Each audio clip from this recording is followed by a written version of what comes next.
그래서 세 번째 시간입니다.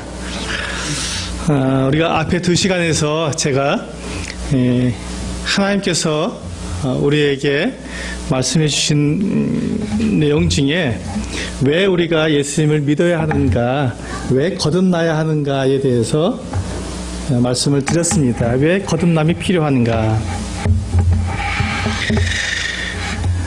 이 세 번째 시간은요, 제가 여러분들에게 꼭 드리고 싶은 정말 중요한 말씀, 제가 이 세 번째 시간을 위해서 두 번째 시간을 열심히 달려왔습니다. 이 세 번째 시간이 제가 여러분들에게 드리고자 하는, 하나님께서 여러분들에게 꼭 알려주시고자 하시는 가장 중요한 핵심적인 내용입니다. 지금까지 앞에 두 시간을 못 들으셔도 상관없습니다. 이번 시간이 가장 중요한 시간이고, 이번 시간이 여러분들에게 하나님께서 이 성경을 통해서 여러분들에게 말씀하시고자 하는 모든 내용이 이번 시간에 들어있습니다. 저는 이번 시간을 여러분들에게 말씀드리고자 정말 제가 급한 마음으로 여기까지 달려왔습니다. 이 시간이 빨리 오길 바랬습니다. 많은 분들이 저와 함께 이제 이 말씀을 들을 수 있는 이 귀한 기회가 저에게 주어졌기 때문에 최선을 다해서 말씀을 드리고자 합니다.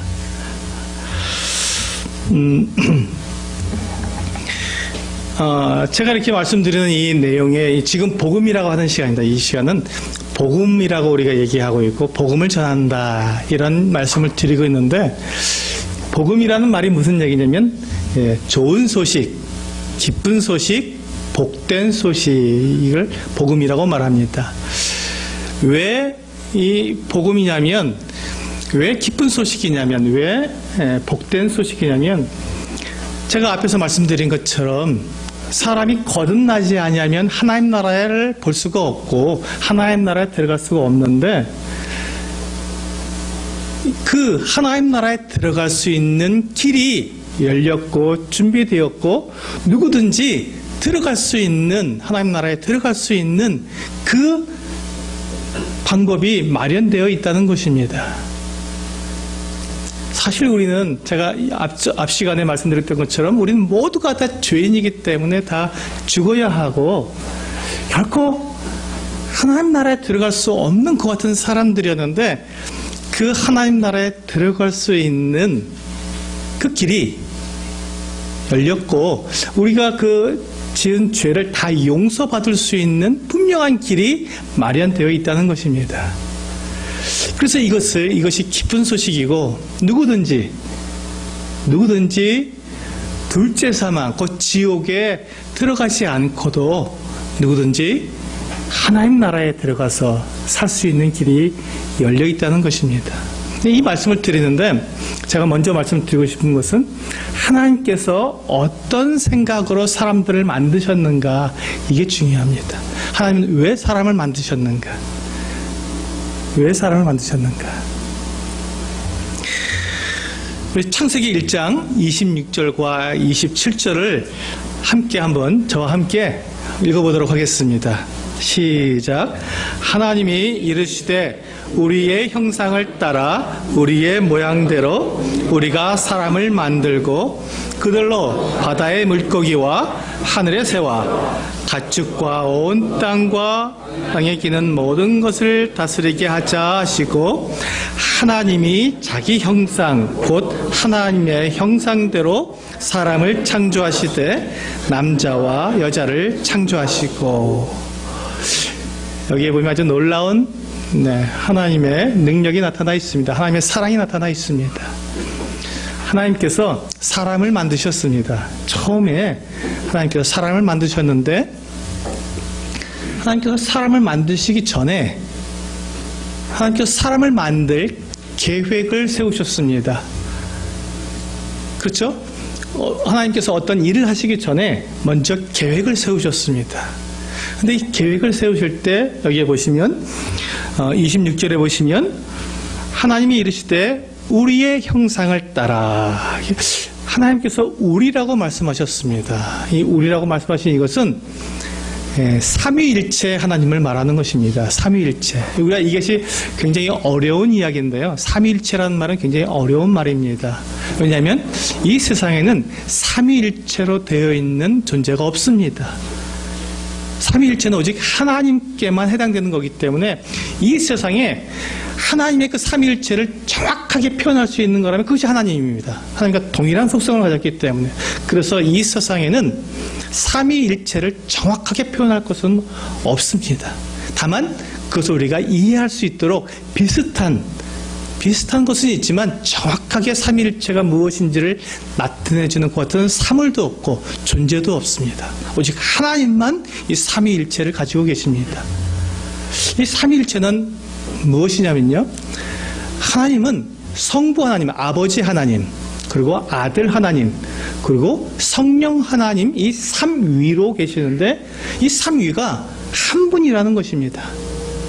정말 어렵죠. 어떻게 이게 삼위가 있는데 그분이 어떻게, 그 삼위가 어떻게 한 분일 수 있느냐.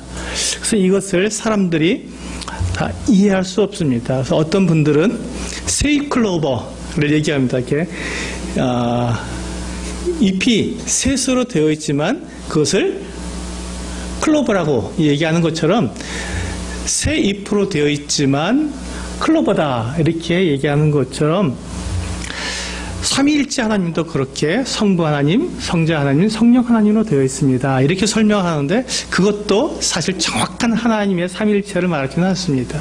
그러나 우리가 그렇게 그 정도로도 우리가 약간 이해할 수 있기 때문에 그렇구나라고 우리가 이해할 수 있습니다. 이렇게 이 삼위일체 하나님께서 이 세상을 만드시기 전에, 이 창세 전에 사람들을 만드실 계획을 세우셨습니다. 근데 어떻게 만드냐면 우리가 사람을 만드는데 우리의 형상을 따라, 하나님의 형상을 따라서 우리의 모양대로 우리가 사람을 만들고 그들로 하나님을 대신해서 이 세상에 있는 모든 것들을 다스리게 하자라고 하나님께서 사람을 만드실 계획을 세우셨습니다. 근데 여러분, 여기서 한 가지 더 생각할 것이 있습니다. 하나님은 모든 것을 다 아시는 분이시고 모든 것을 다 하실 수 있는 전지전능하신 하나님이십니다. 그래서 하나님께서 사람을 만드실 때 그 사람이 죄를 지을 것을 아셨을까요? 모르셨을까요? 아셨습니다. 이게 중요합니다. 하나님이 처음에 사람을 아직 만드시기 전에 만들 계획을 세우실 때 하나님을 닮은, 하나님처럼 그렇게 자기 의지가 있고 자기가 결정할 수 있으며 무엇이 옳고 그른지를 결정할 수 있는 그 능력을 가진 완전한 사람을 만드셨을 때 그 사람이 하나님의 말씀대로 살지 않고 하나님을 배반하고 그가 죄를 지을 것을 아셨습니다. 아셨어요. 그런데 그 하나님께서 그것을 아시면서도 사람들을 만드신 겁니다. 우리 사람들을 만드셨어요. 왜요? 그래야 그 사람들이 정말로 자기의 의지대로 하나님을 사랑할 수 있도록, 참사랑이니까 로봇처럼 만들지 않고 하나님을 자기가 정말 제가 하나님을 알고 보니 하나님 너무 사랑스러우신 분이시고 너무 존경스러운 분이시기 때문에 하나님 제가 경배하길 원합니다 하는 자발적으로 하나님을 경배하는 자를 만들기 위해서, 그래야 그것이 참 예배니까, 참 교제가 되니까, 참 사랑을 나눌 수 있기 때문에 그러한 사람으로 만들기 위해서 그가 죄를 지을 것을 아시면서도 사람을 만드신 것입니다. 하나님의 형상대로 하나님처럼 그렇게 자기가 결정할 수 있는, 죄를 지을 수도 있고 죄를 짓지 않을 수도 있는 그 결정권을 가진 완전한 사람으로 만들어주신 것입니다. 그렇다면 하나님께서 사람이 그렇게 죄를 범할 것을 아시면서도 만드셨다면, 그 다음에 사람을 만드셨을 때 그 사람이 죄를 지었을 때 그 다음 대책을 하나님께서 가지고 계셨을까요? 가지고 계셨습니다. 이게 하나님의 사랑입니다. 하나님이 사람을 만드신 근본적인 그 목적이 무엇이냐면 사람과 함께 영원히 함께 서로 사랑하고 교제하고 함께 영원히 함께 살기 위해서 사람을 만드셨어요. 하나님이 사람을 왜 만드셨다고요? 함께 살기 위해서. 함께 영원히, 하나님이 영원하신 분이니까 함께 영원히 살기 위해서 사람을 만드셨습니다. 이게 제일 중요합니다. 하나님의 계획의 가장 중요한 핵심은 하나님은 사람과 함께 영원히 살기를 원하신다. 이것이 하나님의 계획의 핵심입니다. 그런데 하나님께서 사람을 만드셨는데 그 사람이 범죄하면, 죄를 범하면 어떻게 된다고? 아까 우리 하나님의 법 1조 1항이 뭐라고요? 네, 죄와 사망의 법입니다. 죄를 지으면 죽어야 합니다. 죄를 지은 사람은 죽어야 되는데, 그럼 사람이 죄를 지었을 때 이 사람이 죽으면 하나님과 영원히 함께 할 수 있습니까? 없습니다. 그래서 하나님은 사람이 죄를 지어서 죽었을 때, 죽게 되었을 때 그 사람을 위한, 그 사람과 함께 영원히 살 수 있는 대책을 마련하셔야 되는 것이죠. 그래야 하나님께서 사람이 죄를 지어서 멸망하게 되었을 때 하나님의 계획이 무너지지 않기 때문에 그렇습니다. 하나님께서 만약에 세운 계획이 어그러진다면, 하나님께서 어떤 계획을 세우셨는데 그 계획이 망가진다면, 그럼 그분이 하나님이십니까? 아닙니다. 더 이상 하나님이 될 수 없습니다. 하나님이 작정하시고 하나님이 계획하신 그 일이 이루어지지 않는다면 그분은 더 이상 하나님이 될 수 없습니다. 그래서 하나님께서 가지신 그 계획, 하나님이 가지신 그 뜻이 반드시 이루어져야 합니다. 그래서 사람을 하나님께서 만드신 계획이 사람과 함께 영원히 살기를 원하셨는데, 아니, 그것이 이루어지지 않는다면 하나님은 더 이상 하나님이 될 수가 없습니다. 그래서 하나님의 이름의 영광을 위해서 사람이 죄를 지었을 때 그 사람을 영원히 살 수 있는 길로 인도할 수 있도록 다음 대책을 가지셔야 했던 것이죠. 그것이 바로 이 부분입니다. 같이 한번 읽어보시겠습니다. 에베소서 1장 3절에서 7절 말씀인데요. 같이 읽어보시겠습니다. 굉장히 중요한 부분이니까 같이 읽겠습니다. 시작. 찬송하리로다. 하나님 곧 우리 주 예수 그리스도의 아버지께서 그리스도 안에서 하늘에 속한 모든 신령한 복을 우리에게 주시되, 곧 창세 전에 그리스도 안에서 우리를 택하사 우리로 사랑 안에서 그 앞에 거룩하고 흠이 없게 하시려고 그 기쁘신 뜻대로 우리를 예정하사 예수 그리스도로 말미암아 자기의 아들들이 되게 하셨으니. 예, 그 뒤에 또 있는데요. 이 부분만 먼저 말씀을 드리겠습니다. 자, 여기 보시면 하나님께서 우리에게 하늘에 속한 신령한 복을 주셨기 때문에 그분을 찬양하라 하고 말씀하고 있습니다. 그분을 찬양할 이유가 있는데, 그분이 우리에게 하늘에 속한 복들을 내려주셨기 때문에 우리는 그분을 찬양해야 한다 말하면서 그것이 무엇인지 말씀하고 있습니다. 그것이 무엇이냐면 곧 4절입니다. 창세 전이 무엇입니까? 이 세상을 만들기 전에, 사람을 만들기 전에 하나님께서 계획을 가지셨죠. 어떤 계획입니까? 사람을 만들 계획. 사람을 만들 계획을 세우셨는데 그 사람이 하나님의 형상대로 만들어져야 되고, 하나님의 형상대로 만들어진 이 사람은 하나님처럼 자기가 하나님을 섬길 것인지 하나님을 섬기지 않고 배반할 것인지 결정할 수 있는 결정권을 가진 그런 완전한 사람이라는 것입니다. 로봇가 아니라. 그렇기 때문에 이 사람이 하나님을 섬기지 않고 범죄했을 때 하나님은 그 사람에 대한 계획을 가지셔야 했습니다.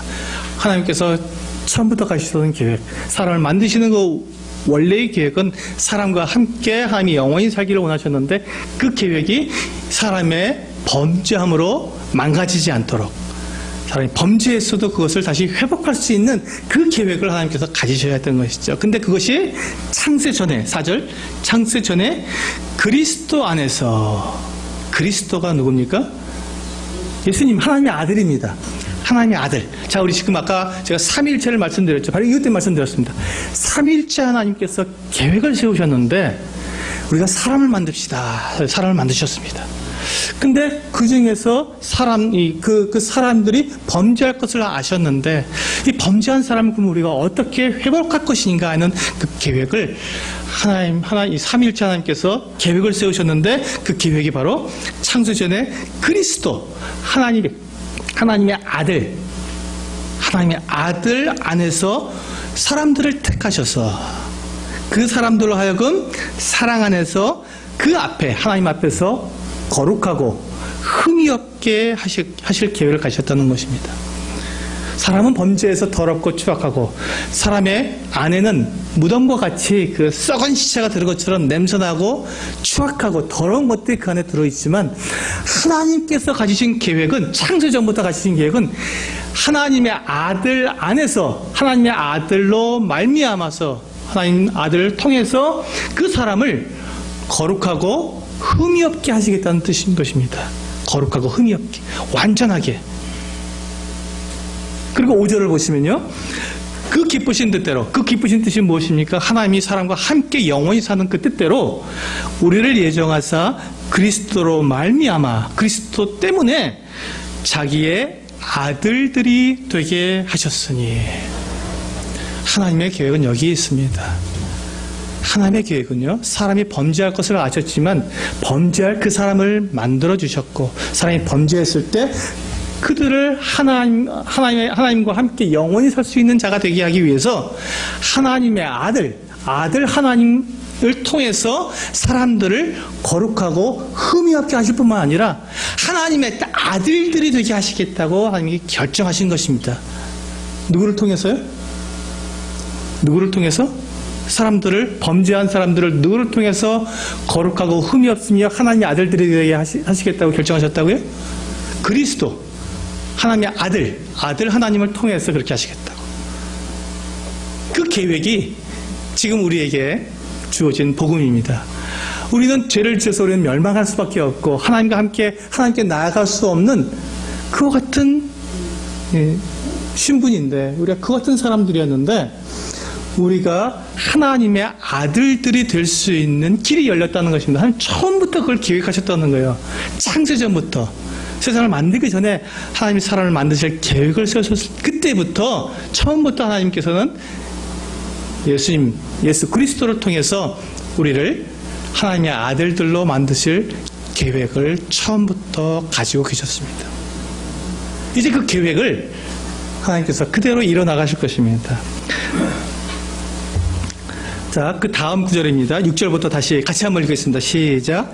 이는 그가 사랑하시는 자 안에서 우리에게 거저 주시는 바 그의 은혜의 영광을 찬송하게 하려는 것이라.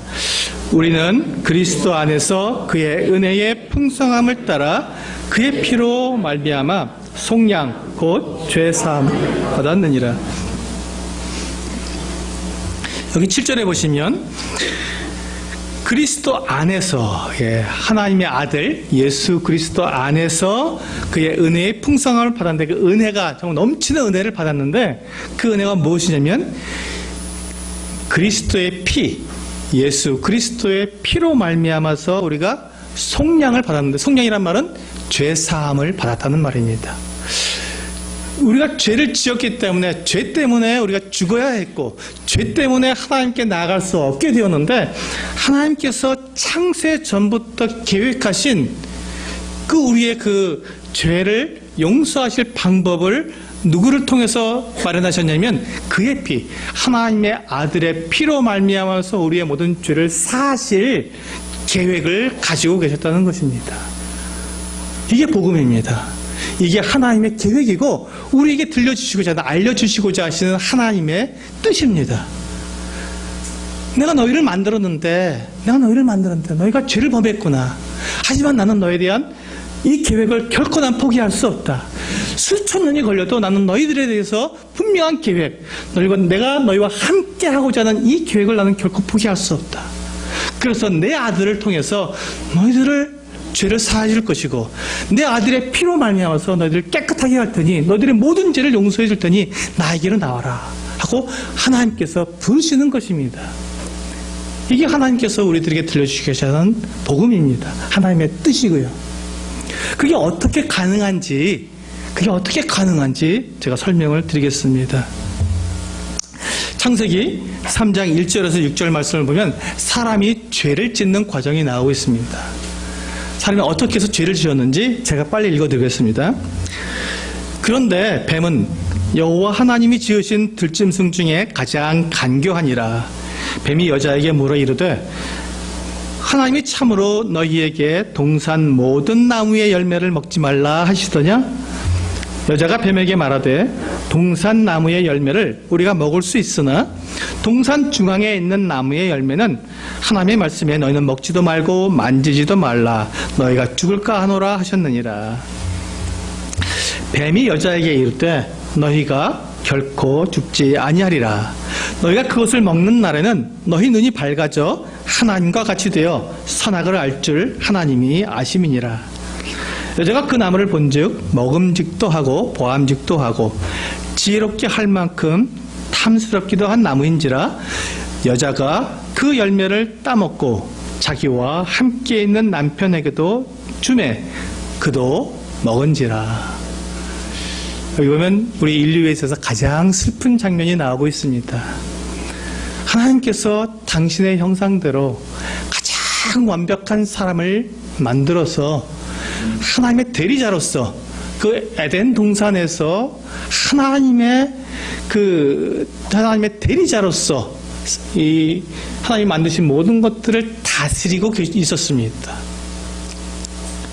하나님께서 사람을 만들어서 에덴 동산의 모든 걸 다스리라고 하시는 것은요, 마치 그 에덴 동산에 있는 모든 생물들, 동물들과 새와 또 물속에 있는 물고기와 꽃들과 열매들 모든 것들에게 있어서 마치 사람은 하나님과 같은 존재였습니다. 사람이요, 그 동물들의 이름을 다 지어줬습니다. 그리고 그들을 하나님께서 다스리라 하셨기 때문에 그들을 이 사람이 다스렸습니다. 다스린다는 말은 그들을 굴복시키고 그들을 정복하고 그들에게 마치 하나님처럼 그들을 다룬다는 말입니다. 그러니까 이 아담과 하와가 사람이 이 세상에 이 만물 가운데 있을 때 그는 마치 하나님과 같은 존재였습니다. 그러니까 하나님께서 보실 때 사람에게 그와 같은 권위를 주셨다면 하나님과 사람과의 차이가 필요하지 않겠습니까? 여러분, 사람이 하나님입니까? 그럴 수 없지 않습니까? 사람은 사람이고 하나님은 하나님입니다. 그렇기 때문에 이 아담과 하와가 이 에덴 동산에서 하나님처럼 다스리게 될 때 이 아담과 하와에게는 하나님과 다른 하나님의 권위에 그들이 순종해야 하는 한 가지 제약이 필요했던 것입니다. 그것이 바로 선과 악을 알게 하는 나무의 열매, 그 나무의 열매는 먹지 말라고 하는 제약입니다. 다른 건 다 먹을 수 있다. 그러나 한 가지만 금한다. 그것이 너와 나를 구분해 줄 것이다. 너는 사람으로서 사람의 자리에 있어야 한다. 네가 결코 하나님이 될 수 없다. 네가 나를 닮았고 우리가 너를 만들 때 우리의 형상을 따라 만들었기 때문에 너는 하나님 같다. 이 동물들과 짐승들 그리고 이 모든 만물들 위해 너는 하나님 같은 존재다. 그러나 너는 결코 하나님이 될 수 없다. 너는 사람일 뿐이다. 하고 하나님께서 그에게 제약을 주셨습니다. 더 이상 네가 하나님이 될 수 없는 그 제한을 두신 것이죠. 제한을. 그 제한이 바로 선과 악을 알게 하는 나무의 열매를 먹지 말라는 것입니다. 그런데 만약에 그 선과 악을 아는 나무의 열매를 먹게 되면 어떤 일이 있습니까? 선과 악을 아는 기준이 나에게 생기는 것입니다. 이게 조금 어렵죠. 이게 그게 무슨 말인가? 그게 무슨 소용이 있나? 도대체 그게 뭐 대단한 거라고 이렇게 생각할 수 있습니다. 그런데 이건 대단히 중요한 것입니다. 왜 하나님께서 이것을 죄라고 말씀하시고 사람들을 멸망해 두셨는지 여러분 생각해 보시기 바랍니다. 이 선과 악을 안다는 것은요, 무엇이 좋고 나쁜지에 대한 기준이 사람에게 있다는 것입니다. 내가 그 선과 선악을 알게 하는 나무의 열매를 내가 먹는 날에는 내가 하나님처럼 되어서 무엇이 좋고 나쁜지를 내 기준으로 결정하게 된다는 것이죠. 그것을 먹기 전에는 선과 악의 기준이 하나님이었습니다. 하나님이 옳다 하시면 옳은 것이고 하나님이 그러다 하시면 그런 것이었습니다. 그 기준이 하나님께 있었습니다. 그런데 선과 악을 알게 하는 나무의 열매를 먹었다는 것은 뭐냐면 그 선과 악에 대한 기준이 나에게 있는 거죠. 그러니까 나에게 해롭게 하는 사람은 나쁜 사람이에요. 그 사람이 진짜로 좋은 사람인지 나쁜 사람인지의 기준이 아니라 나에게 잘해주는 사람은 착한 사람이고 좋은 사람입니다. 한번 여러분 생각해 보시기 바랍니다. 나에게 잘해주는 사람은 좋은 사람이고 나를 아프게 하고 나를 괴롭히는 사람은 나쁜 사람이지요. 여러분 그렇지 않습니까? 여러분이 그 다른 사람을 판단하는 판단의 기준이 무엇입니까? 나입니다. 나.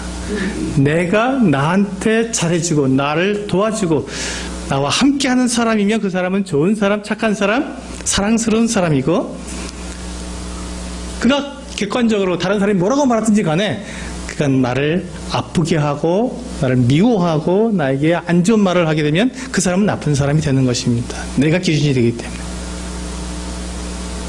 이것이 죄의 기초가 되는 것이죠. 왜 그러냐면요. 이제 하나님이 아닌 내가 옳고 그름의 기준이 된다는 것은 내가 곧 왕이 된다는 것입니다. 내가 곧 하나님이 된다는 것입니다. 어떤 동물이 어떤 행동을 하는 것을 보고 내 기준에 하나님 기준 필요 없습니다.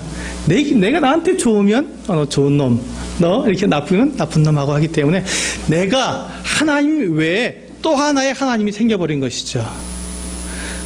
왕 대신 또 다른 왕이 생겨버린 거예요. 이 세상에 왕이 하나님이셨는데 내가 또 왕이 됐습니다. 이렇게 되면 여러분 한 나라에 왕이 2명이 되면 어떻게 됩니까? 반역입니다. 왕이 있는데 또 내가 왕이라고 말하게 되면 그는 반역자가 되는 것이죠. 그래서 그를 어떻게 합니까? 왕이 그를 죽일 수밖에 없습니다.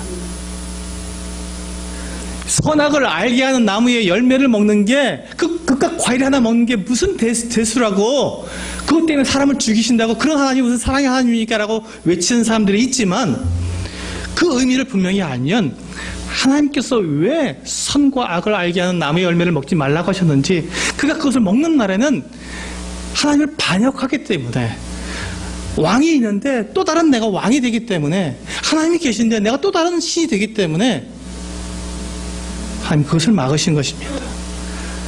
또 다른 신이 된다면 내가 곧 우상이 되는 것입니다. 하나님 그것을 막으신 것입니다. 그렇기 때문에 이 선악을 알게 하는 나무의 열매는 정말 끔찍한 죄입니다.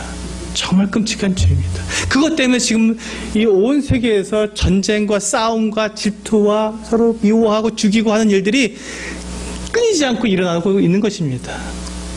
정말 사람들이요 하나님께서 옳은 것을 옳다고 말하고 하나님께서 잘못된 것이라고 하는 것을 잘못됐다고 말하면요 싸울 일이 없습니다.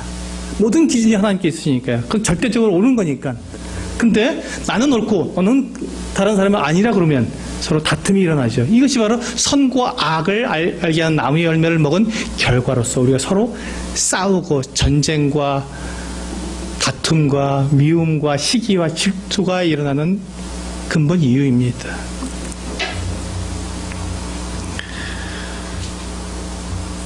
자, 그러면 이렇게 하나님을 대적해서 하나님의 하나님을 반역해서 새로운 왕으로 새로운 하나님으로 등극한 이 사람을 어떻게 해야 한다고요?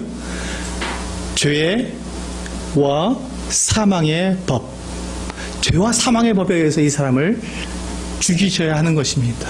사람 죽을 수밖에 없게 된 것이죠.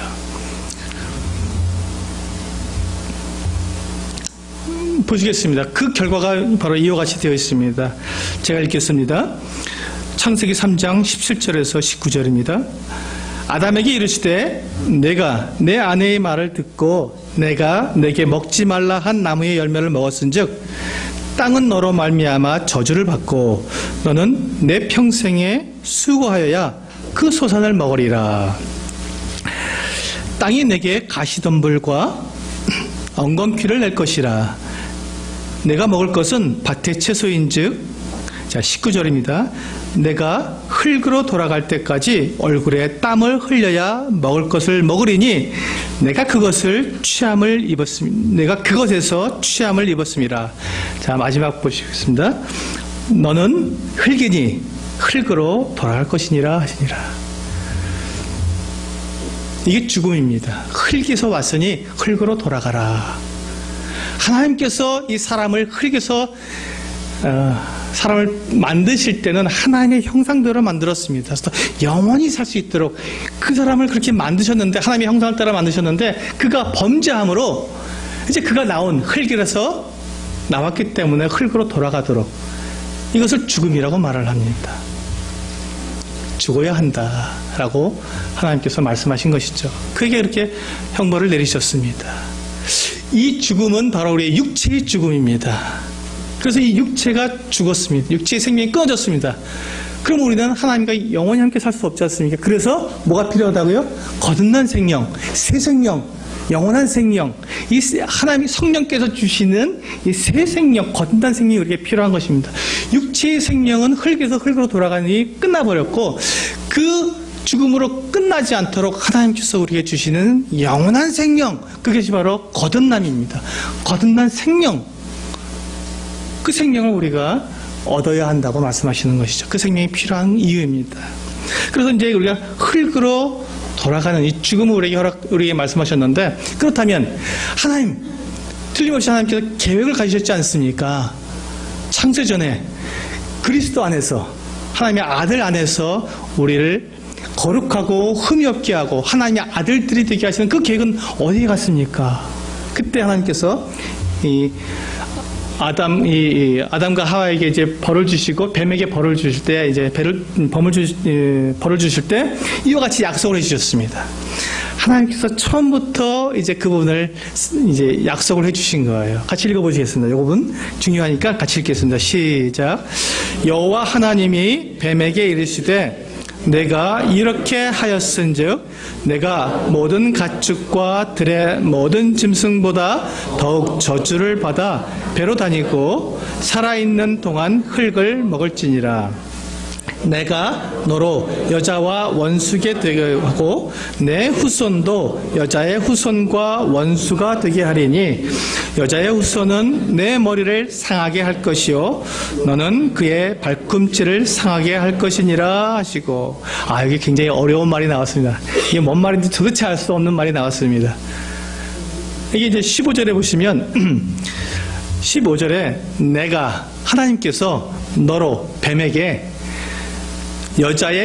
여자와 원수가 되게요. 이제 여자를 유혹해서 여자를 하여금 범죄하게 했기 때문에 여자와 원수가 되게 하겠다. 여기까지 뭐 이해가 됐습니다. 뱀하고 여자하고 원수구나. 근데 내 후손도 여자의 후손과 원수가 되게 한다. 좀 어려운 말입니다. 도대체 이게 무슨 말인지 우리는 헷갈립니다. 근데 그냥 들으세요.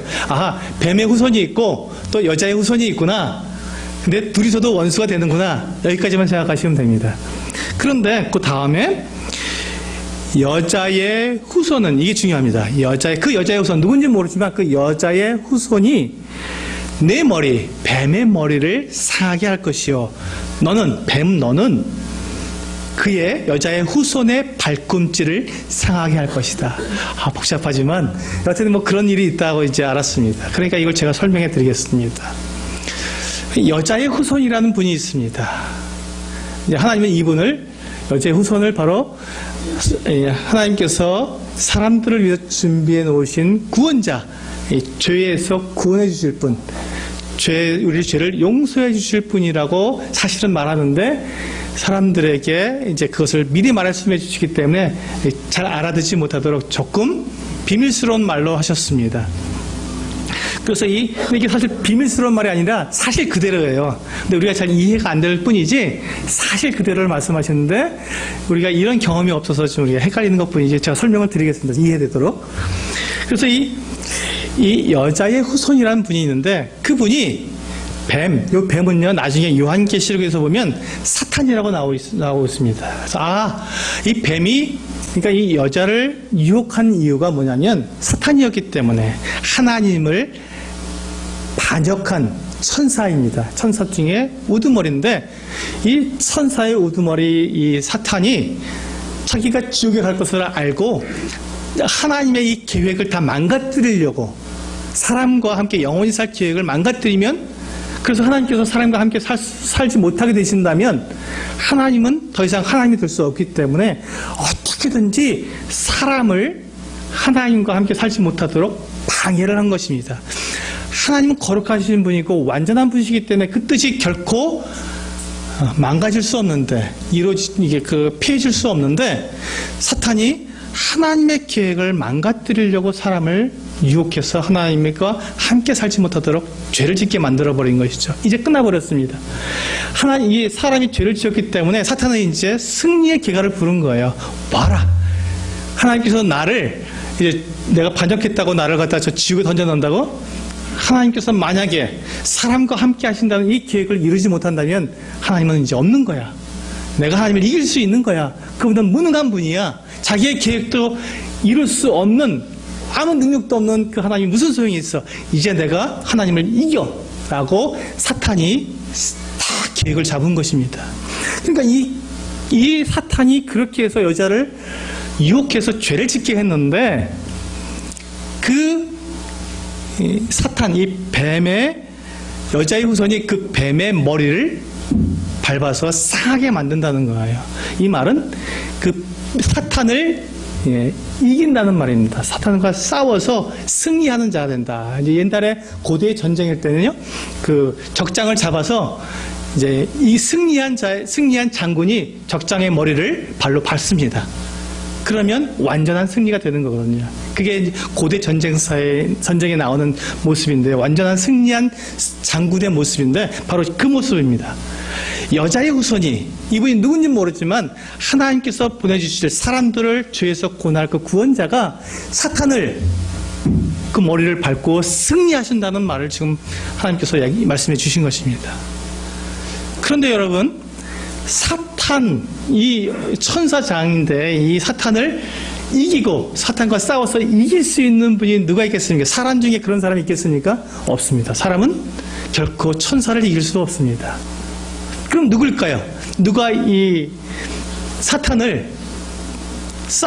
싸워서 이겨서 그 머리를 발로 밟을 수 있을까요? 오직 하나님밖에 없습니다. 하나님의 아들, 그분밖에 없습니다. 아, 그렇구나. 그렇다면 이 여자의 후손은 하나님의 아들을 말하는 거였구나 하고 우리가 생각할 수 있습니다. 그게 맞는지 안 맞는지 또 한번 살펴보도록 하겠습니다. 그래서 지금 이 약속은, 지금 이 창세기 3장 15절에 있는 이 약속은 하나님께서 사람들에게 하나님께서 가지고 계신 그 계획을 이루시겠다고 하시는 첫 번째 약속입니다. 걱정 말아라. 내가 너희를 속이고 너희를 죄에 빠지게 한 이 사탄을 이기고 승리해서 너희를 구해줄 테니까, 너희를 해방시켜 줄 테니까, 너희의 그 모든 죄를 다 용서해 줄 테니까 걱정하지 말아라 하고 약속해 주신 것입니다. 그러니까 사람들이 이 약속을 들었을 때 어떻게 했을까요? 이분이 여자의 후손이 태어날 것을 기다렸을까요? 안 기다렸을까요? 기다렸습니다. 이 처음부터 아담과 하와가 이 하나님의 말씀을 들었을 때 이 여자의 후손, 여자에게서 태어날 이 아들을 기다렸어요. 그런데 아무리 기다려도 그 여자의 후손이 태어나지 않았습니다. 도대체 여자의 후손이 언제 태어나 하고 기다렸는데 1000년이 지나고 수백 년이 지났는데 오시지 않았습니다. 그러니까 사람들이 이 여자의 후손에 대한 기다림을 이제 포기할 때쯤 되어서 하나님께서 선지자 이사야라는 분에게 하나님께서 다시 한번 이 약속을 다시 해주십니다. 좀 더 쉽게 약속을 해주십니다. 이사야서 7장 14절에 우리 같이 한번 읽어보겠습니다. 시작. 그러므로 주께서 친히 징조를 너희에게 주실 것이라. 보라, 처녀가 잉태하여 아들을 낳을 것이요 그의 이름을 임마누엘이라 하리라. 이거는 조금 이제 우리가 이해할 수 있겠습니다. 그런데 한 가지 마음에 걸리는 것이 있는데 읽었을 때, 보라, 처녀가 잉태하여 아들을 낳는다. 여러분, 처녀가 임신해서 아들을 낳을 수 있습니까? 남자 없이 여자 혼자서 아들을 낳을 수 있습니까? 불가능합니다. 있을 수 없는 일입니다. 어떻게 처녀가 어떻게 남자 없이 어떻게 아들을 낳을 수 있다는 것입니까? 이건 이런 말도 안 되는 소리입니다. 라고 말을 합니다. 그런데 여러분, 아까 우리가 앞에서 창세기 3장 15절에서 우리를 고난시킬 분의 이름이 뭐였다고요? 여자의 후손. 남자의 후손이 아니라 여자의 후손이라고 말씀하셨습니다. 여러분, 우리가 태어나서 우리가 성을 받았습니다. 우리가 누구의 성을 따라갑니까? 어머니의 성을 따라갑니까? 아버지의 성을 따라갑니까? 아버지의 성을 따라갑니다. 바로 그것이 우리가 남자의 후손이라는 증거입니다. 우리 사람들은 남자의 후손으로 태어납니다. 어머니 뱃속에서 있다가 태어나지만 그것은 여자의 후손이 아니라 남자의 후손입니다. 그래서 우리가 아버지의 성을 따라서 아버지의 족보에 올라가는 것이지요.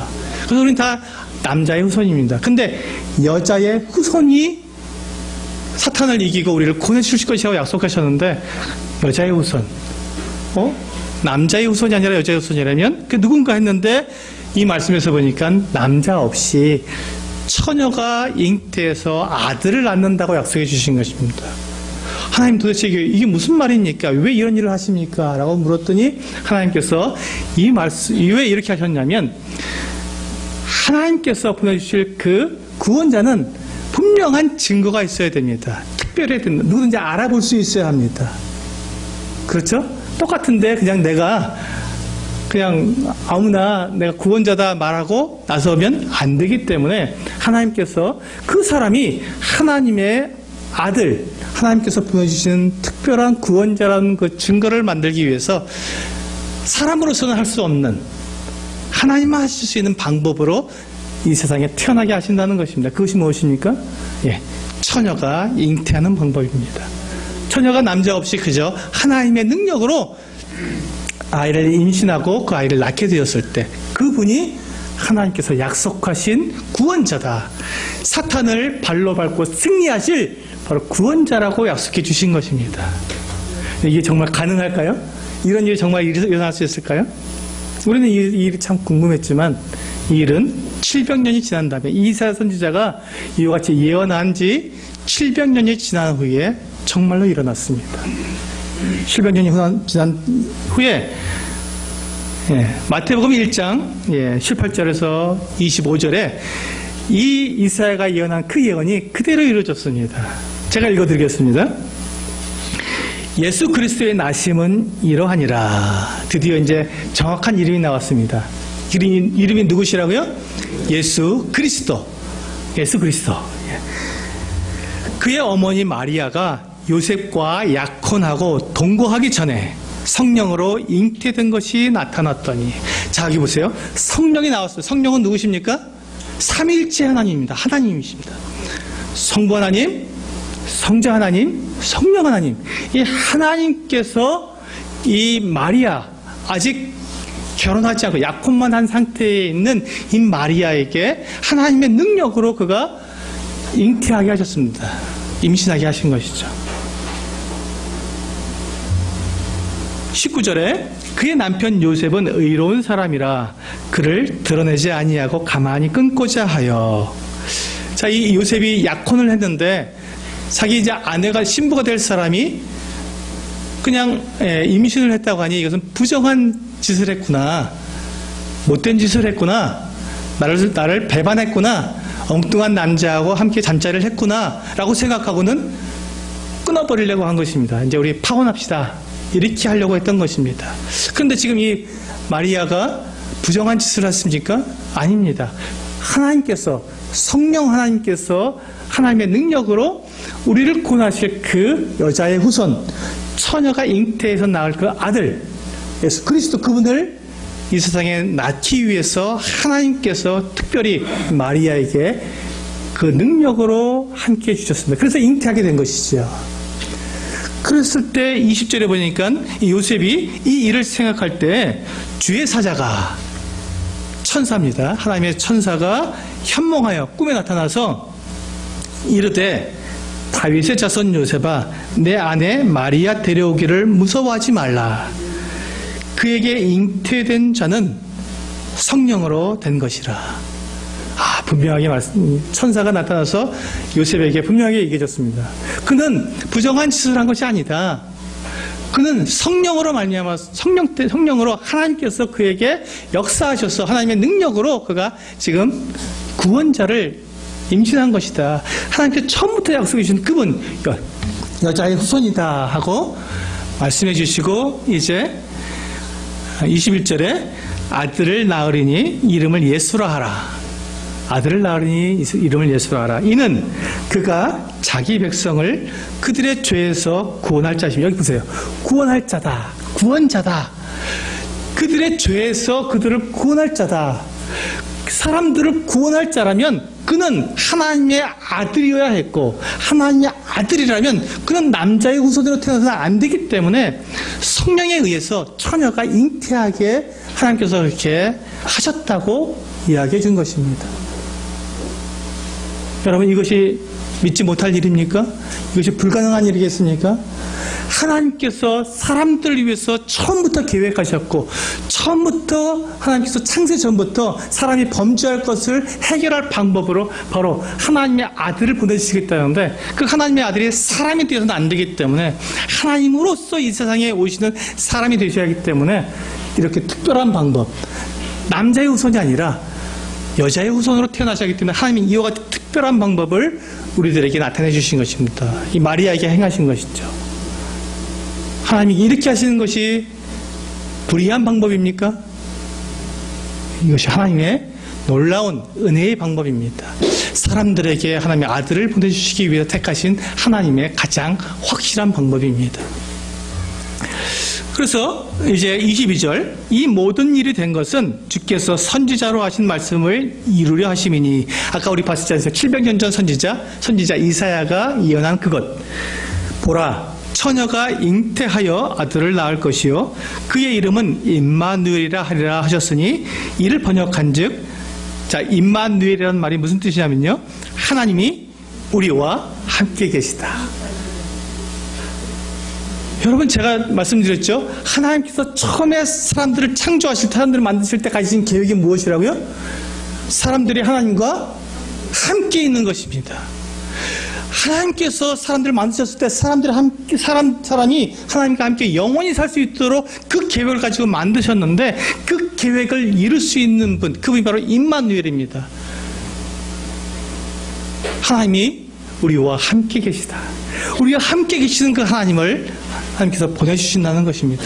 하나님의 그 계획을 이루시기 위해서 우리에게 보내주시는 그 하나님, 하나님의 아들. 그래서 그분은 결코 남자의 후손으로 사람처럼 태어나서는 안 되고, 그분은 여자의 후손으로 태어나셔야 했던 것이죠. 이해가 되십니까? 아멘. 좋습니다. 그래서 24절에 보니까 요셉이 잠에서 깨어 일어나 주의 사자의 분부대로 행하여 그의 아내를 데려왔으나 아들을 낳기까지 동침하지 아니하더니 나음의 이름을 예수라 하니라. 아멘. 여러분, 이게 바로 하나님께서 우리 사람들에게 베풀어 주신 가장 큰 은혜이고, 하나님께서 우리에게 베풀어 주신 가장 큰 선물입니다. 왜요? 그분이 우리의 구원자이시기 때문에 그렇습니다. 이 처녀가 잉태해서 낳은 그 아들, 임마누엘 되신 그 아들, 그분이 정말로 태어나신 거예요. 이 세상에 정말로 하나님의 아들이 오신 거예요. 창세 전부터 사람들이 범죄를 해서 죽어야 할 그 사람들을 살리시기 위해서 하나님께서 보내주신 그 하나님의 아들, 구원자, 그분이 오신다고 약속만 하고 오시지 않은 게 아니라 정말로 지금부터 2000년 전에 마리아라고 하는 그 처녀의 몸에서 성령으로 잉태되어서 태어나셨다는 것입니다. 그 구원자가 오셨다는 거예요. 그 구원자가 오셨으면 무엇입니까? 하나님께서 우리를 하나님과 함께 할 수 있는, 우리의 모든 죄를 용서하시고 하나님과 함께 영원히 살 수 있는 그 길이 마련되었겠습니까? 마련되지 않았겠습니까? 마련되었다는 것이죠. 이것이 바로 복음입니다. 이게 하나님께서 우리에게 주신 선물이고, 내가 누구인지, 내가 무슨 죄를 지었든지, 내가 어떠한 상태에 있든지 나의 모든 죄를 다 용서하고 하나님께로 갈 수 있도록, 하나님과 함께 영원히 살 수 있는 사람이 될 수 있도록 하나님께서 하나님의 아들을 보내주셨기 때문에 그것이 가능하게 되었다는 것이죠. 그래서 그분이 중요한 겁니다. 그래서 그 예수가 중요한 것입니다. 예수라는 그 이름, 구원자라고 하는 그 이름이 우리에게 중요한 것이죠. 그분이 태어나셨다는 것입니다. 그렇다면 그분이 도대체 하나님의 아들로 태어나셨는데 그분이 어떻게 우리의 죄를 용서하느냐. 우리는 이미 죄를 지었고 우리는 이미 더러워졌는데 어떻게 우리의 죄가 용서될 수 있습니까? 그분이 태어났다고 해서, 그분이 오셨다고 해서 그분이 어떻게 우리의 죄를 용서합니까? 나는 죄가 여전히 있는데, 그렇지 않습니까? 우리 여전히 죄를 짓고 있고 우리에겐 여전히 죄가 있는데 그 죄를 어떻게 용서한다는 것입니까? 우리는 묻습니다. 그래서 하나님께서 우리에게 주신 법이 있습니다. 그 법은 속죄의 법입니다. 속죄라는 것은 죄를 갚는다라는 말입니다. 죄의 값을 갚아서 죄를 용서한다. 죄를 용서하는 법. 이 죄를 용서하는 법을 하나님께서 정하셨습니다. 레위기 17장 11절에서 하나님은 그것을 이와 같이 말씀해요. 아까 제가 두 번째 시간에 제가 말씀드린 대속이라는 것입니다. 대속이라는 건데요. 이번 시간에 좀 자세히 설명드리겠습니다. 레위기 17장 11절에서 이와 같이 말씀하고 있습니다. 육체의 생명은 피에 있음이라. 내가 이 피를 너희에게 주어 제단에 뿌려 너희의 생명을 위하여 속죄하게 하였나니 생명이 피에 있으므로 피가 죄를 속하느니라. 여러분, 피라는 말은 생명이라는 말입니다. 여기 보셨죠? 그렇죠? 육체의 생명은 피에 있다. 그러니까 피는 곧 생명입니다. 그러니까 피를 흘렸다는 말은 생명을 희생했다라는 말입니다. 그래서 이 피가 죄를 속한다는 말은 죄의 값을 갚으려면 생명이 희생되어야 한다라는 말입니다. 죄를 용서받으려면 생명이 희생되어야 한다. 피를 흘려야 되는 거니까요. 생명이 희생되어야 한다. 이게 하나님께서 사람들에게 주신 속죄의 법입니다. 죄를 용서받을 수 있는 법. 생명이 희생되면 죄를 용서할 수 있다. 이제 그 속죄라는 말을 좀 더 자세히 설명드리겠습니다. 로마서 6장 16절에 이와 같이 말씀하고 있습니다. 같이 한번 읽어보실까요? 시작.